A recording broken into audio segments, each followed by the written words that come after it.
Cicero the Dragonborn, a Skyrim story. Chapter 3, The Taste of Death. It had taken nearly an hour of shooting at the dragon and dodging the flames before it finally landed, breathing down the back of Delphine's neck and preparing to spew fire all over her. Delphine had drawn her sword, prepared to do battle, but before she could strike it, Cicero had leapt fearlessly onto its head, howling as he'd clutched its horns with his offhand and wielded his sword like a dagger, stabbing and slashing at the beast until it howled in submission, trying to throw him off but not succeeding. Delphine had taken full advantage, stabbing at its underbelly and slashing its wings so it wouldn't easily take off again. Between the two of them, they'd finally managed to kill it. Cicero had rolled off the dragon's head as it breathed its last and collapsed at Delphine's feet. "You are well, listener," he breathed. Delphine just nodded. "I'm good." "You?" "Exhausted," said Cicero, sounding oddly lucid. He looked up, crooked smile on his face and eyes clearer than Delphine had ever seen them. But Cicero lives, and the dragon does not. "This is well." "Not that well," said Delphine. "We're a good 3 hours from Whiterun, and we've got no horse. I hope you're going to be fit to walk within the half hour. It's already dark." Massa was already climbing above the horizon, and his little sister Secunda would no doubt be joining him soon. The flames from the dragon's corpse burned bright and warm, but were dying down already, and soon the cold would be back with a vengeance. Then it happened. White light rose up from the corpse and swirled in a vortex before descending upon Cicero. The jester closed his eyes, deadly serious for once, as the dragon's soul enveloped him. Delphine shut her eyes against the brightness, but a few seconds later, it was gone. Cicero glowed faintly still, and his now open eyes looked more reptilian than human. But then even that was gone. Shaking himself down, Cicero staggered to his feet. "Dragon burns into dragon bones, and in Cicero's mind shall its soul be at home," Cicero whispered. "But foolish Cicero, mind has he none, so who is he now, dragon or man?" "Dragonborn," Delphine gasped, unable to stop staring at him. "Dragonborn you really are. You took its very soul." It was one thing to hear about it, quite another to see the proof. She felt a chill run down her spine. One called to a new destiny, the other one called to serve and protect. And in their own way, that applied to both of them now. Now she knew how he'd felt when he'd realized she was truly the listener. Dragonborn. There's a Dragonborn again. I have a Dragonborn. She could almost dance with sheer delight, except she'd never really been given to such exuberance even as a girl. And her life since had not afforded many opportunities for fun and entertainment. How ironic, then, that the long-awaited Dragonborn had turned out to be a jester. Said jester was looking far from merry at the moment. In fact, he looked terrified. "Can't sleep, dragon'll eat me," he whispered. "I've spoken their tongue, they can all hear it now. The greybeards anointed me, said the words of welcome. All the dragons heard it. They know me, they hate me, and now they're in me, even after I kill them. Damn, she should have foreseen this. Dragon power was a heavy burden for anyone, and Cicero's mind was a fragile place to start with. This had the power to break him if she didn't do something about it. "Cicero, stop it," said Delphine, closing the gap between them and taking his wrists. "You're my Dragonborn, and I need you." "Sane," she almost said, but that was probably asking too much of him. "Here," she finished. "Here, on the ground with me. You are not a dragon, you hear me? You're not a dragon." "Who am I then?" Cicero whispered. "I don't know who I am. Cicero's just some poor humble jester who kills people for a living. He's not. This. He can't have this power, but I do, and so I'm clearly not Cicero. And the laughter's gone, but the dragon hasn't, and it's breathing fire in my head, and I can't stop it. Please, make it stop. Help poor Cicero. He doesn't stand a chance." "Cicero, stop it. You killed its outer form, you can stop its soul," said Delphine, placing her hands on his shoulders to give him a little shake. "You're not just a Dragonborn. You're a son of Sithis. You're of the void itself. You end things, you end lives, it's what you do. End this dragon, and send it to the void once and for all.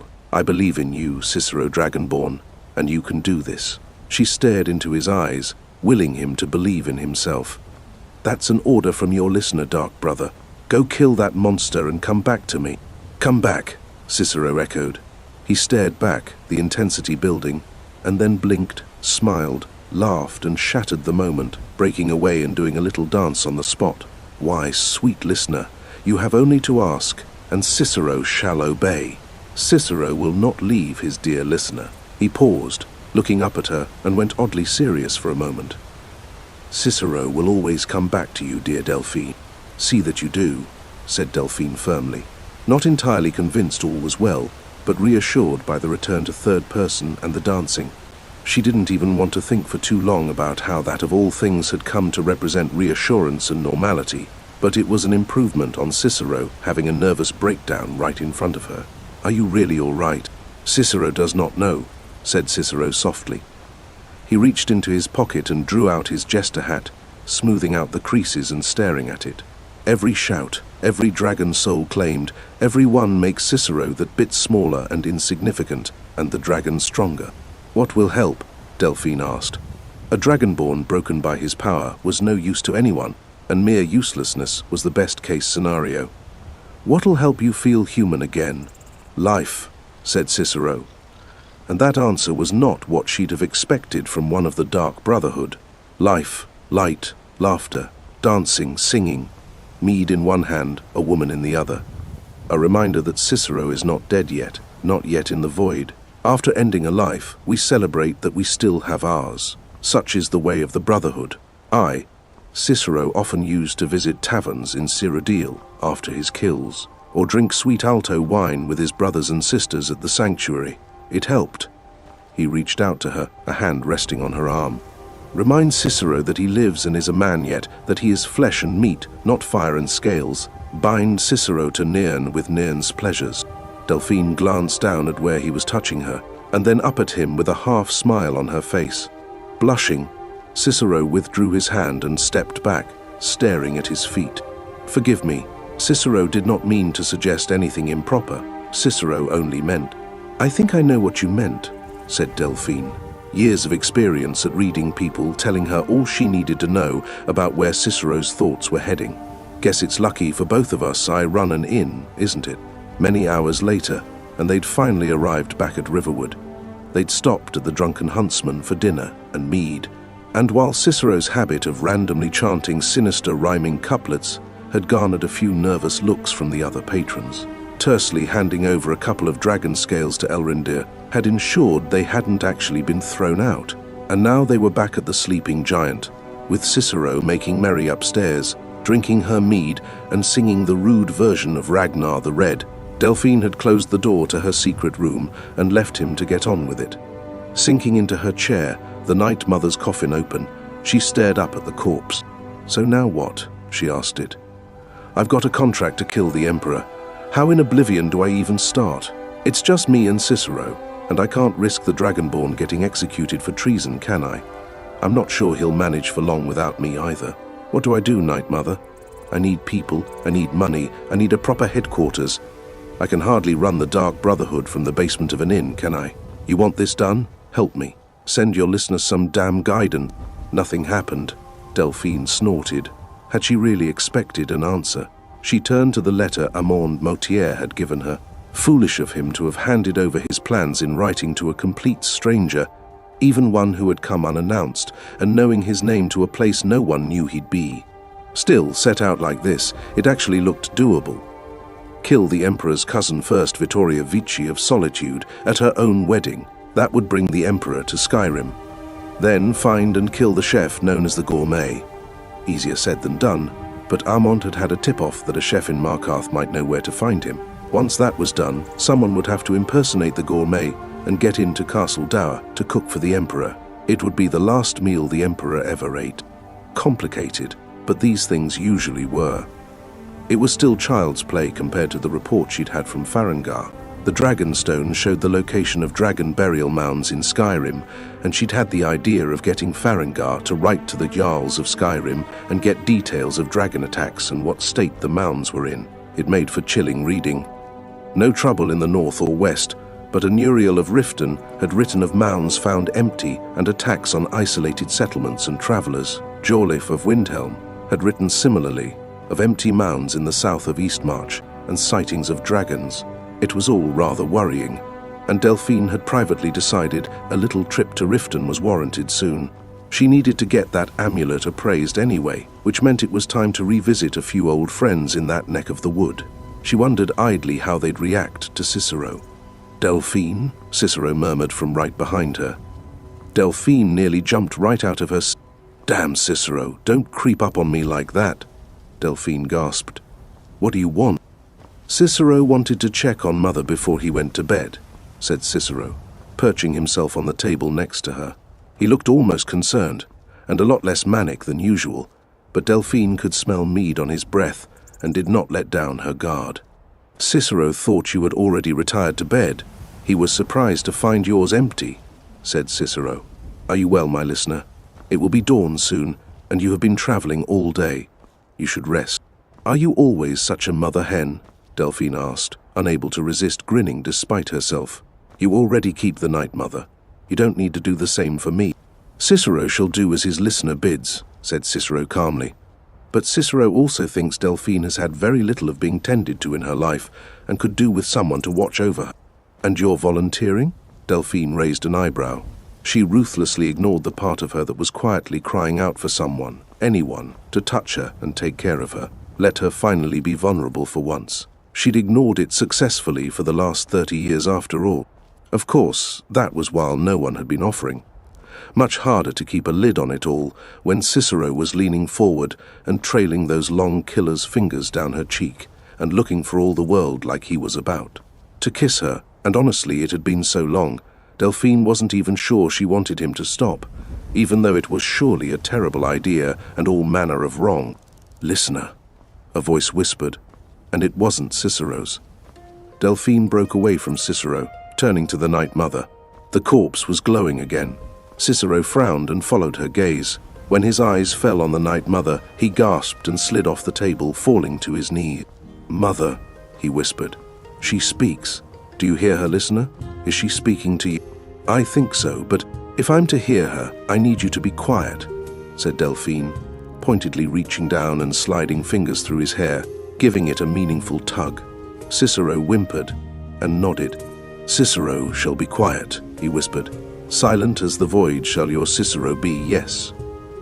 True to his word, he stared at the Night Mother in rapt adoration and said not another word. "Help you need and help shall you have, listener. Brothers and sisters in darkness there are for you, all over Skyrim, though they know it not and know each other not. You shall come to them all in time, and you shall have a home of your own to tend to them all in." "Yeah, but when?" Delphine asked, wishing the Night Mother would get on with it already and stop with the cryptic. "I kind of need the assistance soon. The Vici wedding's in less than 2 months. I can't do it myself, and don't want to risk the Dragonborn on what's likely to be a suicide errand." Delphine could swear the Night Mother was laughing. "So impatient. I like that in a listener. So few in recent years have been doers rather than thinkers. Very well.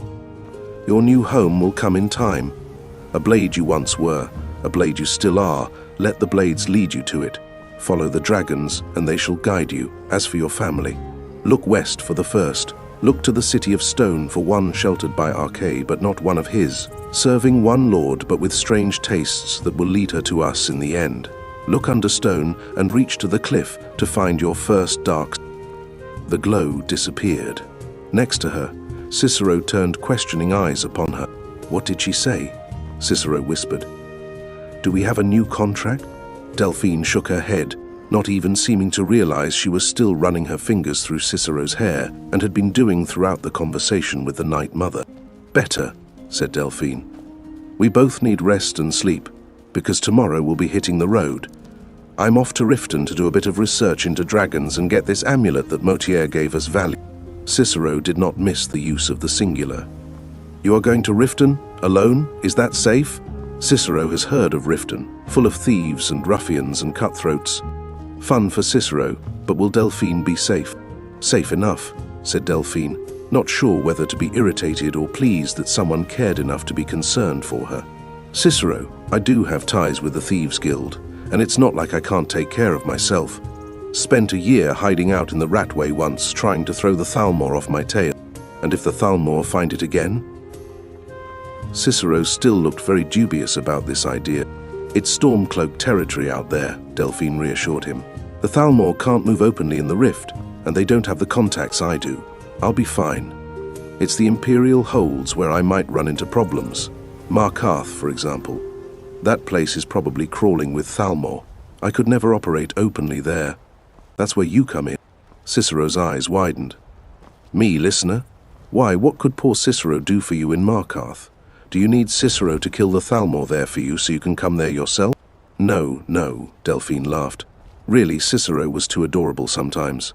Although any Thalmor you can kill without getting caught or killed will help. But it's the Night Mother herself who needs someone to go to Markarth.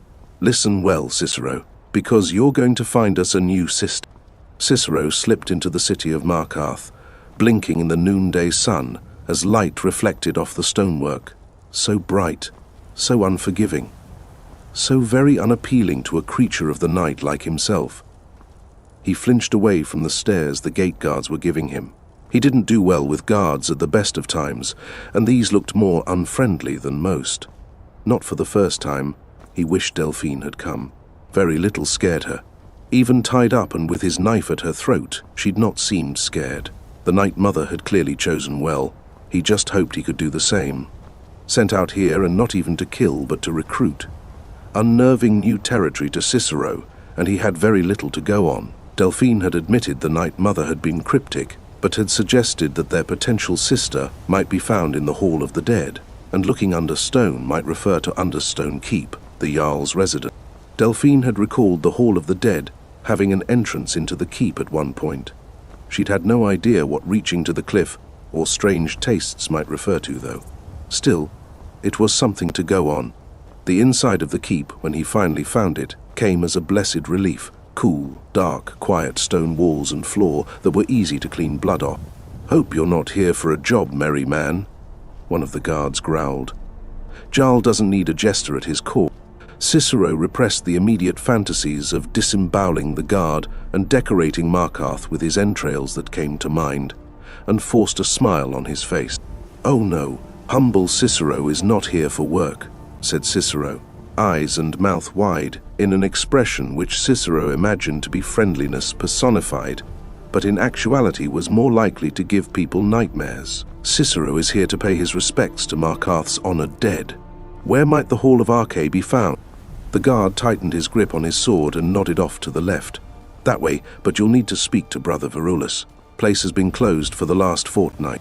"Closed?" Cicero cried. "How can it be closed? Surely Markarth's people haven't stopped dying." Cicero could remedy that.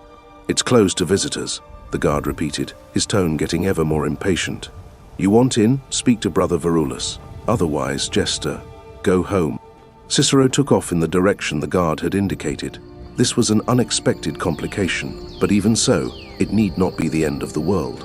Cicero did have some lockpicking skill, and if need be, he could always slit this Brother Verulus's throat and take the key. Assuming there were no witnesses, it would be simplicity itself to hide the body in the hall. Given that it was closed until further notice, it could be weeks by the time the body was found, by which time Cicero would be back in Riverwood. But no, Cicero was not here to kill, not this time, not unless he had to. Whistling a little tune, he skipped up the keep's main hallway until he saw a priest arguing with a Nord warrior, who also seemed a bit put out by the Hall of the Dead being shut. After threatening the priest with dire consequences if any bodies were desecrated, the warrior turned and stalked off, leaving the priest glaring. Before he could disappear, Cicero took advantage. "Hello, is it Brother Verulus?" asked Cicero, a little breathless at the prospect of actually having to talk to someone and try and get something out of them. It had never really been his strong point. Cicero is hearing that the Hall of the Dead is closed, and is most saddened as he has respects he must be paying. "Shaw's bones, not another one," the priest sighed. "Yes, I'm Brother Verulus. Yes, the Hall of the Dead is shut, and no, you can't go in. Jarl's orders. If you wish to leave any tributes for the dead, leave them with me, and tell them who you want them left for, and I can take them in for you. Otherwise, you'll have to come back in a few weeks, by which time we'll hopefully have sorted things." Damn. Oh well, no help for it. Cicero would have to come back that night and kill him. It was the only way. However, there was one other possibility. "Is there a problem?" Cicero asked, wide-eyed. Cicero might be able to help with it, especially if it is the kind of problem easily solved by a knife in the gut. Why not tell humble Cicero what is wrong, and he may be able to assist? Brother Verulus raised an eyebrow, but did not back away nervously, which was what people usually did when Cicero was trying to be friendly. Well, I was going to ask the Jarl to hire someone. All right, come with me. I'll tell you what's up, but you must tell no one, understand? Cicero understands, said Cicero, practically bouncing as he followed the priest. Cicero will not tell a living soul, no, not a word will he utter. Better keep it that way, fool, Verulus growled, pulling Cicero into a dark corner and lowering his voice. The hall's shut because it's infested with something that's preying on the dead. Preying on the dead. Cicero scratched his head, genuinely puzzled. Why would you prey on someone once they're dead? The living are much more fun to hunt. It's eating them, Verulus snapped.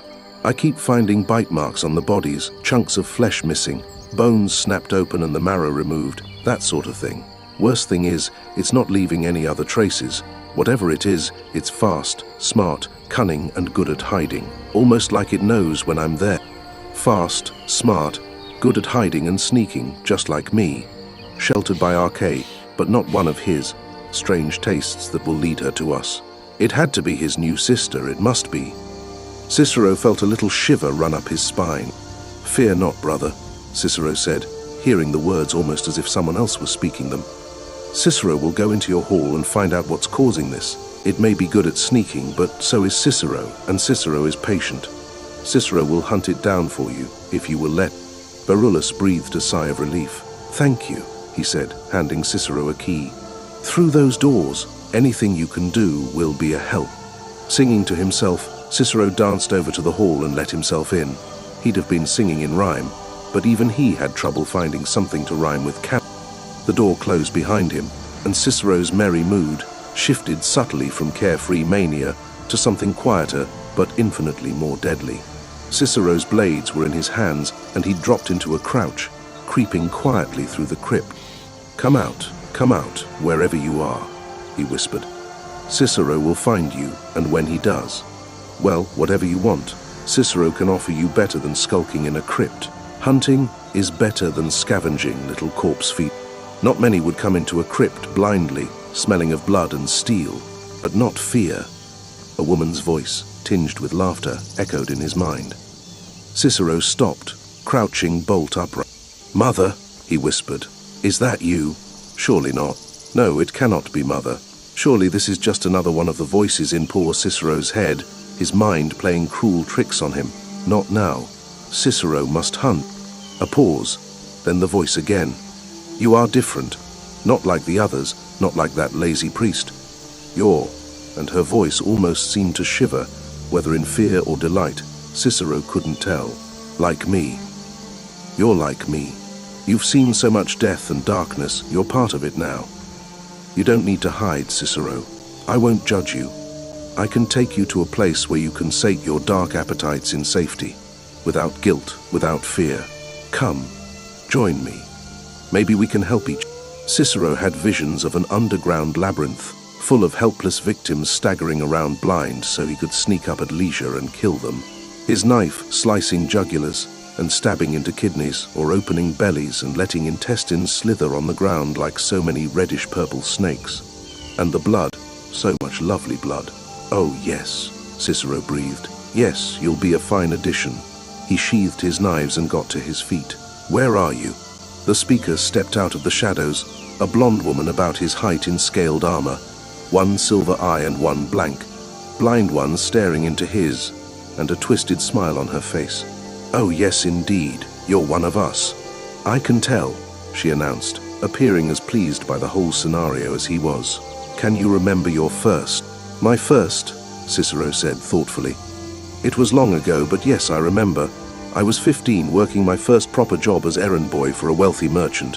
His wife was much younger than him, she must have been about 20, and beautiful, oh so very beautiful. Needless to say, I fell in love immediately, and when she seduced me, I went without a thought.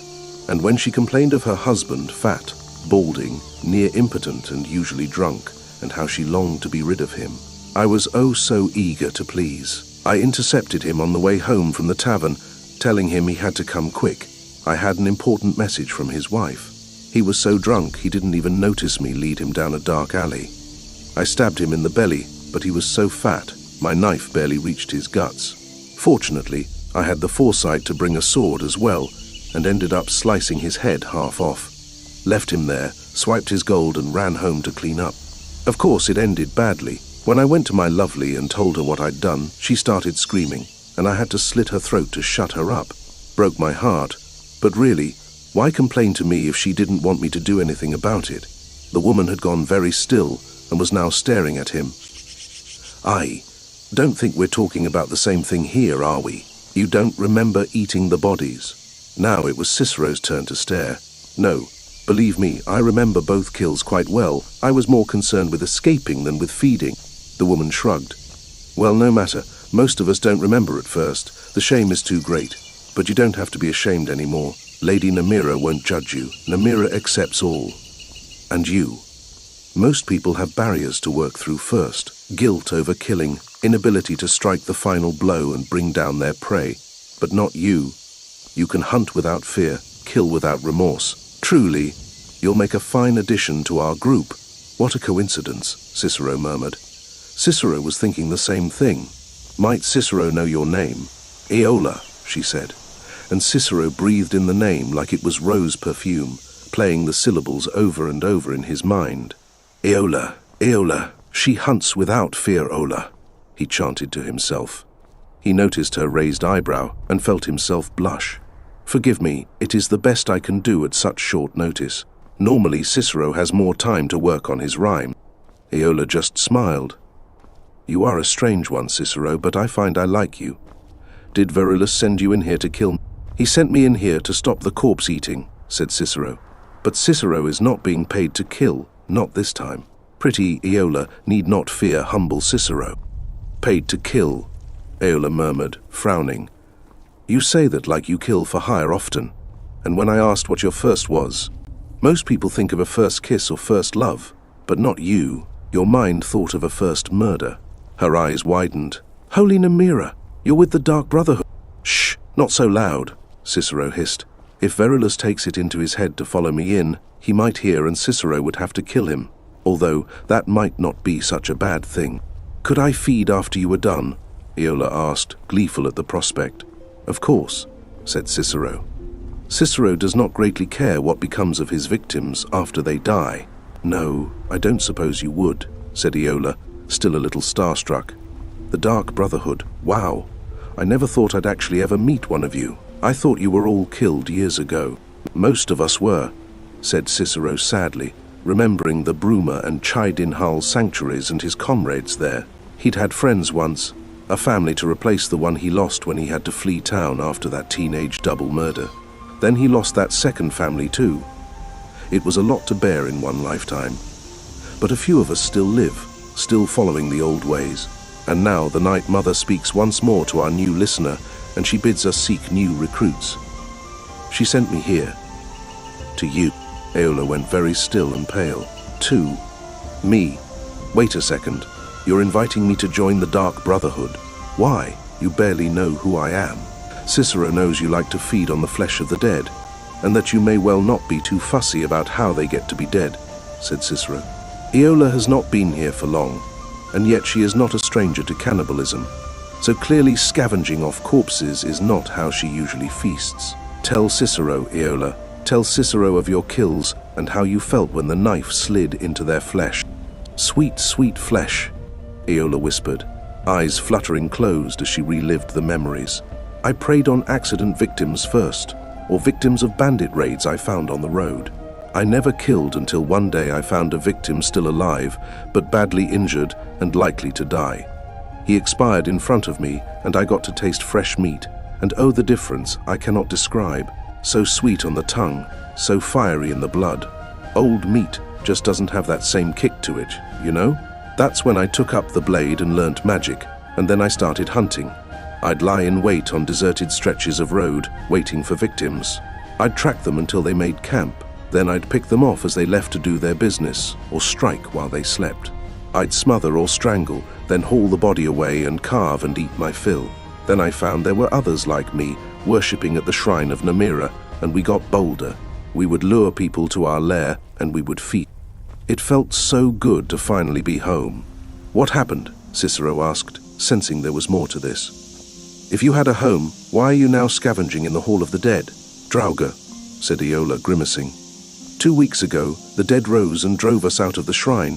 I've been waiting for the right moment to strike. I can't go in there alone, and the others are too cowardly or don't have the skills in any case. But you? Yes, you might. Tell you what, Cicero.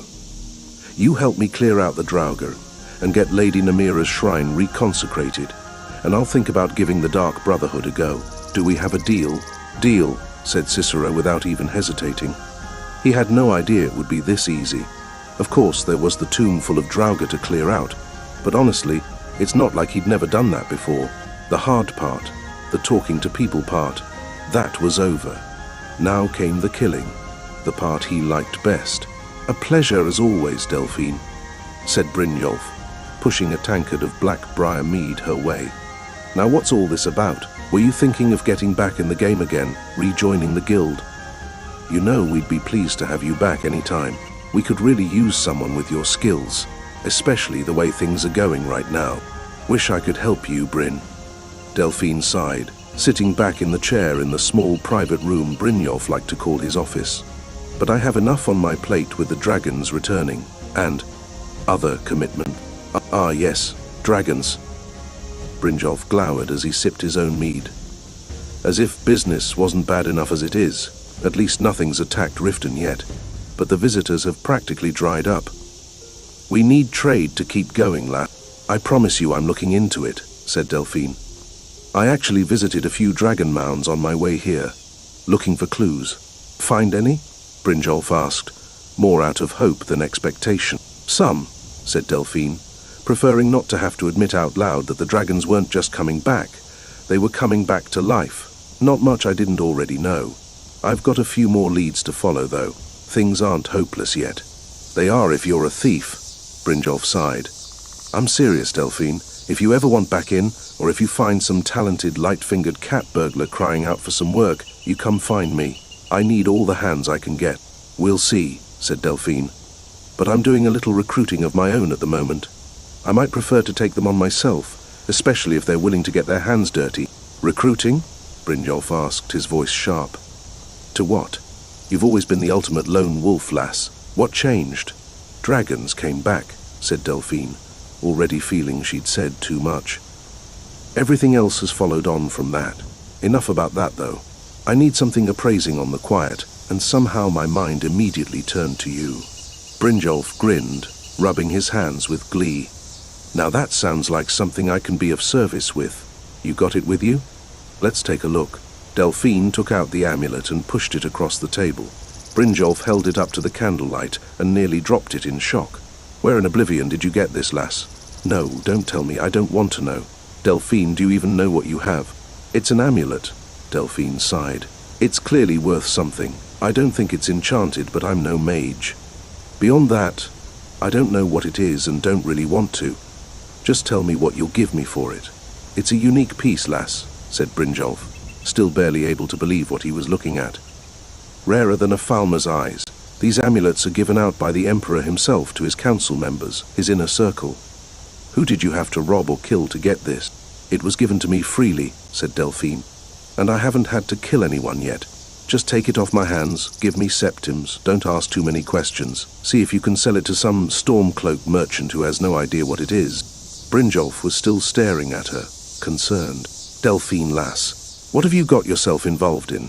You're not telling me you were one of Titus Meade's advisors at one point? I almost wish you were, because the alternative...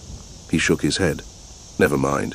This is business, no questions asked. I'm fairly certain it'd empty the vault to pay you what it's actually worth. But I can give you 4,000 septims up front, and a credit note for a further 11,000. You want it, lass. We can get it. Delphine could almost feel the room spin around her. She'd seen large sums of money in one place before now. The inn had cost 9,000 to acquire. All the same, this was far more than she'd expected to get for it. Looks like whatever problems she was likely to have, money wasn't one of them. I'll take those septims, Bryn, she managed to get out. Then you have yourself a deal, said Brynjolf, shaking her hand. The septims were duly produced. and Delphine tried not to think about how she was going to transport the small wooden chest of gold home. At last, the formalities were wrapped up, and she was ready to leave. Almost. "There is one last thing I could use help with," Delphine said nervously, not quite able to believe she was having to ask, but it was something she needed to talk to someone about. Even if that someone was the second in command of the Thieves' Guild, at least Brynjolf was discreet. "It's a personal matter. I could use your advice." "A personal matter, eh?" Brynjolf sat back and poured them both some more mead. He noticed the faint blush on Delphine's cheeks and started to grin. "Don't tell me you've finally met someone who gets your wheels turning." Delphine could feel the blush deepening and could only glare at Brynjolf as he sat back and laughed. "Shut up, it's not funny. I need help here. You're something of a ladies' man, or so they tell me. Help me out." Somehow, Brynjolf got himself under control. "Sorry, lass, you're right. It's not funny, not remotely. It's just, you were always so self-contained and serious and apparently uninterested in the whole business. I'm having difficulty imagining you pining for someone." "I'm not pining." "Look," said Delphine, wondering how this conversation had got out of hand so fast. "As you know, my situation has changed, and I'm starting to expand my organization. And, well, one of my recruits has, shall we say, made it pretty clear they're interested. And you're not. Or, oh, you are, aren't you? But you don't know what to do about it." Brynjolf sipped his mead, still grinning in that knowing way that made Delphine want to slap him. "Give him some mead and haul him into your bedroom, I promise you. Most young men rarely object to an attractive woman taking the direct approach. Unless they're gay, I suppose. But we've already established the attraction is mutual here." He stopped, something occurring to him. "It is a man, isn't it? Because if it turned out to be a lady, that would explain an awful lot." Delphine had to smile at that. "It's a he, a younger subordinate he, and well, I don't need to tell you how that can work out, or not. It's not always a bad thing," said Brynjolf gently. "Lass, when you're involved in a line of work like ours, getting involved outside the organization brings a lot of risks. And when you're at the top, you don't really have a lot of choice about dating someone lower down. You just need to make sure that they're happy to stay subordinate. No dating someone who's going to be after your job in a few years. Also, make sure you're not seen as playing favorites either. Keep giving them jobs. Make sure it's ones they can do. Include the odd unpleasant or dangerous one. Make sure you're fair to the others. Finally, be honest about what you can and can't offer. If it's just a roll in the hay you're after, best not to get involved. Plenty of company available elsewhere for that. Pay for it if you have to. If you're after something a bit more long-term, make sure you're on the same page. You don't want to get your heart broken. If you run into problems, talk it over in private. Don't let it spill over into the group. And if it all goes to oblivion, make sure you've got somewhere else to transfer them, or someone to mediate between the two of you. Last thing you want is to be stuck looking at your ex every day." "I'll keep that in mind," said Delphine, still not sure that had helped. After all, it wasn't like she didn't know most of that already. "Thing is, I'm not sure what I want. It's just there's not really been anyone for me in years, and I'm not sure if it's really him I'm attracted to, or just the idea of having someone actually wanting me. This is where I need help, Bryn. I know the guild doesn't get involved with sex work, but it knows people, and I was wondering if you could track down a willing young-ish man or elf. Ideally someone who was actually alive and out of the cradle when the white gold concordat was signed, who's available and disease-free, and interested in a no-strings-attached role in the hay. Someone with a bed of their own here in the city would also help. I'm willing to buy them dinner and mead and compensate them for their time. Do you know anyone? Is there someone in the guild or out of it who might do?" She couldn't even bring herself to look at Brynjolf as she said all this. Had it really come to this, that she was offering to pay a stranger for sex just to get Cicero out of her head? Cicero who, if the Night Mother hadn't intervened, she'd probably have taken into her bed out of sheer loneliness. She could surely do better than an insane homicidal jester. Couldn't she? She felt a hand on her own and looked up sharply to see Brynjolf gazing at her. "Delphine, lass, if that's all you're after, look no further. You can do better than some soulless business transaction. I have mead, I have food, I have a double bed to myself, and you don't need to offer me your gold. Damn, Delphine, I've admired you for years, and you're still looking spectacular for a woman in her 40s. I'm older than that, as you well know, said Delphine, fighting back the surprise and the sudden increase in heart rate. Are you seriously offering? 2 men throwing themselves at her in a week. This was not normal. Why wouldn't I? Asked Brynjolf, getting to his feet and coming to stand behind her, hands starting to knead her shoulders. You're a fine woman, Delphine. You could have had virtually any man in here, and possibly a few of the women. I have lost count of the number of people who've tried to chat you up and got nothing but a polite brush-off in return, like you hadn't even noticed they were trying. I hadn't, Delphine whispered, closing her eyes and cursing herself for being so blind and so paranoid. Talos, yes, keep doing that. Brynjolf's fingers had left her shoulders and were now working their way down her back, kneading her through her leather armor and working on muscles she hadn't even realized she had. Are you taking me up on my offer then, lass? Brynjolf purred right into her ear. Because if you are, this'll go a lot smoother if we get you out of this armor. Delphine reached for her tankard and promptly downed the contents before turning around, running fingers into Brynjolf's hair and pulling him towards her for a kiss. Brynjolf barely hesitated before he was returning it, pulling her to him and moaning greedily as his hands reached to cup her bottom. Delphine took advantage of the momentum and soon had him against a wall, one knee sliding in between his legs as she rubbed herself against his thigh, hands roaming his chest and looking for the fastenings on his guild armor. Brynjolf was already loosening her hair and nibbling her neck, and as her hair fell loose in his hands, he began working at the buckles on her outfit. Where's this bed you promised me? Delphine whispered. This way, Brynjolf murmured, releasing her just long enough to take her by the hand and lead her away. Delphine, feeling more alive than she'd done in years, followed behind. The bedroom wasn't far, and as soon as they were both inside with the door firmly shut, Brynjolf was on her again, stripping her out of her armor with a brisk efficiency that suggested he was quite used to doing this sort of thing, and falling onto the bed with her, trailing kisses down her neck and collarbone. Before fixing his mouth on her nipple, Delphine wrapped her legs around him, entwining her fingers in his hair as she writhed beneath him and pushed harder on the back of his head. Divines, why had she not done this years ago?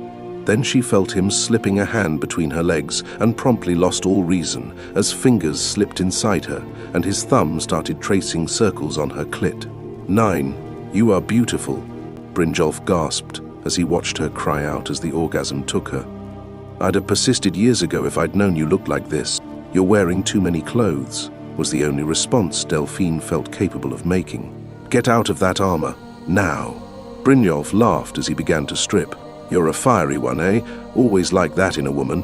Saved having to work out what she wanted on my own. Delphine just smiled as she watched him take his guild armor off. She liked what she saw, nicely muscled, typical Nord body hair, but thankfully not too much of it. And it turned out the typical Nord boasting about the size of their weapon wasn't too far off the mark either. You'll do. Come here, Delphine growled. Brynjolf gasped as she wrapped her legs around him once more, then twisted in a move her old combat tutors had taught her, flipping him over and pinning him down. Brynjolf stared up, more than a little bit flustered. That was sudden, he said hesitantly. Delphine stroked his cheek, smiling. It's all right, Bryn, you're safe enough, she told him. I'm not going to hurt you. Just lie back and enjoy. As she began to trail kisses down his body, Brynjolf began to relax, and by the time she took him into her mouth, he was definitely past caring. Cicero dodged and weaved as the dragon priest hurled ice spikes at him, alternately ducking behind pillars, then emerging to let off an arrow, then hiding again. Aola, meanwhile, was shouting curses at it, lightning spells hammering into it and forcing it to split its attention between the two of them. Well, 3 of them, Cicero should say. Aola had a flame Atronak summoned, and it was doing its bit with flame spells. Cicero took advantage of a fireball distracting the dragon priest and leapt over the table towards it. It was injured, Cicero could tell. Its movements had slowed, and its howling was sounded more pained than enraged. Swapping bow for swords, he crept closer. Of course, the dragon priest chose that moment to turn towards him, frostbite spell blasting into him and chilling Cicero to the bone. On the other side of the room, he heard Aola shout, "No!" and rush forward, sword drawn and fire blazing at her left hand. The Draugr just laughed and struck out, backhanding her with its staff and following it up with a flame spell from said staff. Aola, armor blazing, fell back screaming as the Draugr fled back into the far corner by the altar. Cicero decided at this point that he'd really had enough of corpses that had the nerve to go wandering around long after someone had gone to all the trouble of putting them in their grave. Not to mention corpses that kept moving and wouldn't stay still long enough to get a decent strike at them. Haunt Lady Namira's cave. I'll send you back into your grave, Cicero chanted, taking a deep breath. Fus Roda. It hadn't been expecting that. The priest fell back into a corner, and Cicero, adrenaline-fueled mind and body fired up even more by the rush of dragon power, sprang towards it for the kill. The dragon priest never stood a chance. A frenzy of dual-wielded swords later, and it was all over. The thing collapsed into ash before his eyes. Behind him, he heard Aola approach. She was wiping her lips, an empty healing potion bottle in her hand, and her armor looked slightly charred around the edges. But other than that, she looked fine. You did it, Aola whispered. You've reclaimed the shrine for Lady Namira. Cicero sheathed his blades and made her a little bow. Cicero merely did as he was bid by the terms of our agreement, no more. He straightened up and smiled. And now, Cicero believes that as he helped deadly Aola with her problem, Aola promised in return she might lend her blade and magic to the Dark Brotherhood. I said I'd think about it, said Aola, folding her arms. But you aren't done yet. I said you'd need to help get rid of the Draugr and help reconsecrate the shrine. You've done the first part.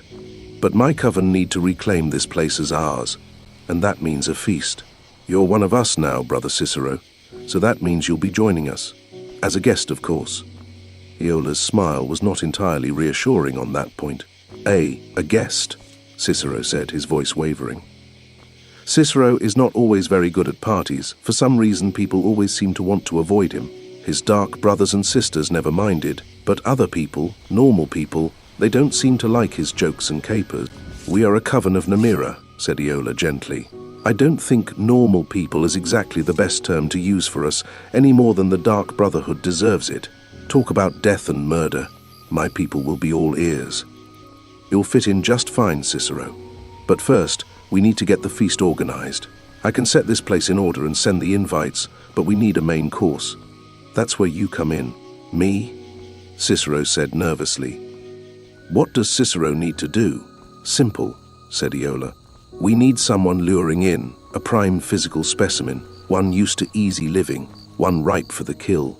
That's your job, and I know the perfect person. Cicero began to relax now he knew it wouldn't be him bleeding out on the altar. Say on, sister. Who needs to die? Aola told him and handed him sufficient gold to bribe the man with. Cicero took the money and began to laugh, and laugh, and laugh, all the way back to Markarth. When Delphine awoke, it was to darkness, a bed comfier than she'd expected to end up in, and the unfamiliar sensation of a warm body at her back, an arm draped over her, and warm breath at her ear. There was a slight hangover from the mead, but not enough to obscure the fact that last night's activities had been entirely voluntary and knowingly done, and that she'd initiated a good more than half of it. Uttered. Well, she'd had the chance to get it out of her system all right. Pity it hadn't entirely worked. She was still tingling, and the throbbing between her legs told her she could definitely go another round. Maybe even with Brynjolf. She certainly had little to complain of there, and while neither of them were ever likely to be the marrying kind, she'd seen in his eyes in brief, unguarded moments that not only would he be willing to do this again, he could quite easily become more than passingly fond of her. That was the problem, really, wasn't it? She knew what he did for a living, but could never really be as honest in return. He was just a thief. She was now a leader of murderers. She didn't think he'd understand, despite the number of ex-Brotherhood types in the guild, perhaps because of it. The Thieves' Guild was where former Dark Brotherhood members went when they wanted to go straight. Brynjolf, despite his nefarious business dealings, was still a good man at heart. Perhaps that was the problem. Not dark enough. Not twisted enough. He might like a fiery woman in bed, but he'd never be content to curl up at her feet, awaiting her every command, anticipating her needs before she even knew them herself. Never entirely devoted to her, never watching her in awe and calling her his listener. Damn. No, really. Damn it all to oblivion. She could not possibly be having romantic domestic fantasies about being doted on and nagged to eat and sleep properly by a psychotic jester. Really, this was not how it was supposed to go. I must be as insane as he is to find someone like him attractive. Not to mention how he'd looked going at the dragon, or practically dancing among the Draugr as he'd carved them up in Eustengrav before they'd even known he was there. And she'd seen the way he'd looked at her afterwards. Dark, dangerous, ready for more. And then looking at the heap of bodies around her, and then back to her, not only impressed by her skills but positively aroused. Damn it all. She could have something sane and healthy with Brynjolf, and what was she hankering for? Making a certain jester whimper. Delphine sighed and began to extricate herself from the bed, hoping to not wake Brynjolf up in the process. Light flared behind her, and Delphine turned, surprised to see what looked like a mage light hovering above Brynjolf's head. He was blinking up at her, bleary-eyed and tousled, but still deliciously attractive despite that. Worse, his defenses weren't up yet, and Delphine winced. Far too vulnerable, and she had a horrible feeling this wasn't going to go well. Brynjolf glanced up at the light. Stole a couple of alteration spell tomes in my youth, what can I say? You're off already. It's barely light out. I've got a long journey ahead, said Delphine, reaching for her small clothes and armor. If she could find them, that is. Need to get going.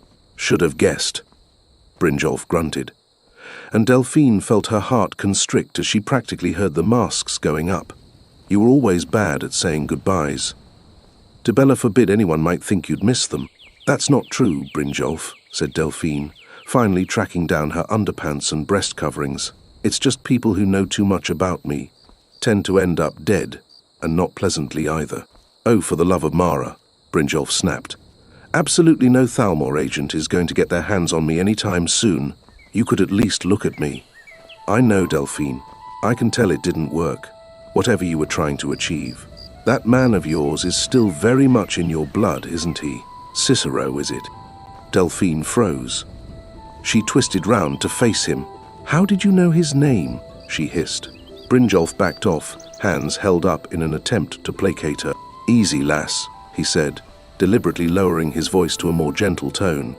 You whispered his name in your sleep, that's all. I talk in my sleep? Delphine practically screeched, panicking now. Divines, why had no one ever told her this? How much of a security risk was she presenting every time her head hit the pillow? Of course, she belatedly realized, it might be more of one if anyone ever shared her bed. Mara, could you be any more paranoid? Brynjolf rolled his eyes. That's all you said, Delphine, just his name a couple of times. It's an imperial name, but honestly, it's not that rare. There must be 1,000 of them out in Cyrodiil.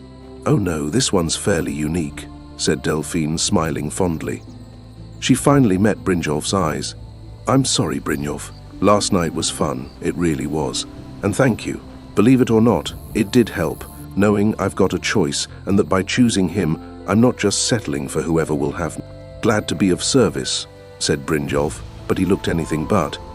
Ah well, you did say you wanted no strings attached. Guess I shouldn't complain.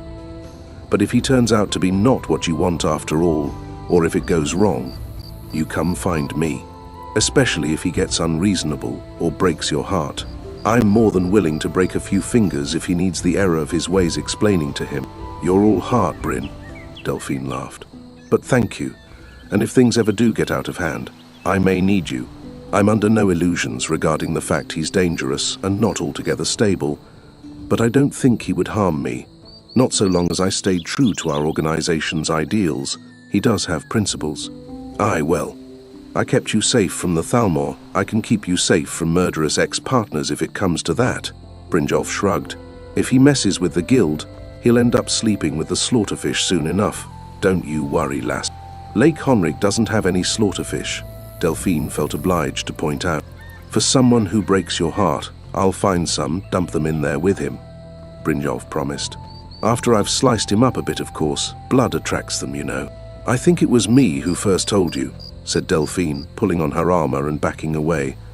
Don't you think you're getting a little too into this scenario? I can but hope, Brynjolf sighed. I need to have something to keep me entertained through the long, lonely nights without your company, don't I now, lass? You managed before, said Delphine, finishing with her armor and reaching for her weapon. I didn't know what I was missing before, said Brynjolf, shadows in his eyes.